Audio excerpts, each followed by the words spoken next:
தொடர்ந்து மத்திய அரசு கொண்டு வர திட்டங்கள் வந்து தமிழகத்தில் வந்து எதிர்ப்பு தெரிவித்து வராங்க.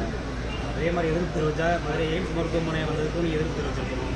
இப்போ இன்னைக்கு தூத்துக்குடியில் ராக்கெட் ஏவுதளம் போட்டுருக்கு. அதற்கு மதுரை எய்ம்ஸ்லாம் காங்கிரஸ் ஆட்சியில் கொண்டு வரப்பட்டது.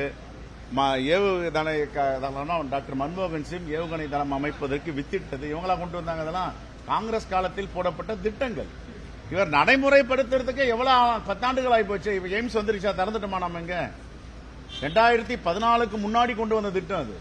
இவங்க 24 வரைக்கும் 25 வரைக்கும் என்ன பண்ணிட்டு இருந்தாங்க? ஆகையால ஒன்றிய அரசு தொடர்ந்து தமிழ்நாட்டை புறக்கணிக்கிறது. தமிழ்நாட்டில் இருக்க பாஜக அவர்கள் என்ன சொல்லுகிறார்களோ கேட்கிறார்கள். தமிழ்நாட்டுக்கு உரிய கட்சியா அது, நாக்பூருக்கு உரிய கட்சியா என்பதை அவர்கள் தான் சொல்ல வேண்டும். இன்னைக்கு ஏன் கலந்துக்கல பாஜக? தமிழ்நாட்டு நலனில், தமிழ்நாட்டு எதிர்காலத்தில் அக்கறையுள்ள கட்சிகள் அதிமுக உட்பட அனைவரும் கலந்து கொண்டார்கள். பாஜக ஏன் கலந்துக்கல? இதான் பாரதிய ஜனதா கட்சியின் உண்மையான முகம். இந்த முகத்தை தமிழ்நாட்டு மக்கள் தெரிந்து வைத்திருக்கிறார். சாப்கோ நிதி வந்து தமிழக அரசு எதுவுமே வந்து செலவு பண்ணாங்க.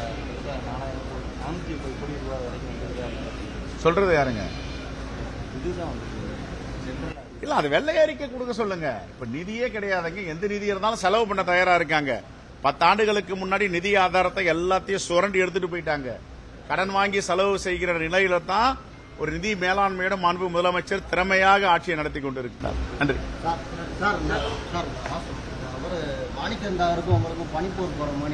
ஒரு பனி போற வெயில் தான் அடிக்குது. எங்க பனி இருக்கு? அதெல்லாம் ஒன்னும் கிடையாது. அவர் எங்க காங்கிரஸ் கட்சியில ஒரு மூத்த தலைவர், நான் மதிக்கக்கூடியவர், என்னை விட 10 வயசு இளையவர். இருந்தாலும் நான் அவரை எப்பொழுதும் மதிக்கின்றேன். அவரும் என்ன மதிக்கிறார். ஒரு பிரச்சனையும் கிடையாது. உங்களை மாதிரி யாராவது பிரச்சனை பண்ணாம இருந்தா சரி. எதுக்கு